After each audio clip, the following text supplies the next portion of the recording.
যে দ্বীপ থেকে কেউ কোনোদিন ফিরে এসে সত্যি বলতে পারেনি, সেই দ্বীপের গোপন ফাইলগুলো এখন ফাঁস হয়ে গেছে।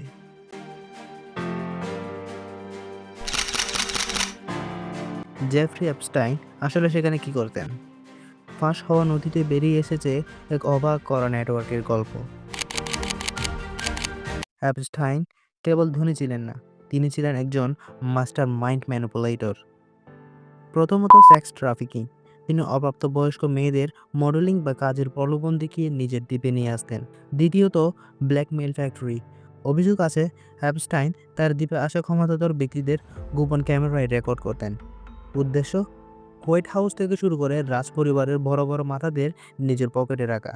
আর ছিল তার লালিতা এক্সপ্রেস, এই ব্যক্তিগত বিমানে করে বিশ্বের প্রভাবশালীদের নিয়মিত আনা নেওয়া চলত। আদালতের নথিতে এখন উঠে আসছে কারা ছিল সেই নিয়মিত যাত্রী। 2019 সালে তার রহস্যময় মৃত্যু, একে আত্মহত্যা বলা হলেও অনেকেই মনে করেন বড় কোনো সত্য চাপা দিতেই তাকে সরিয়ে দেওয়া হয়েছে।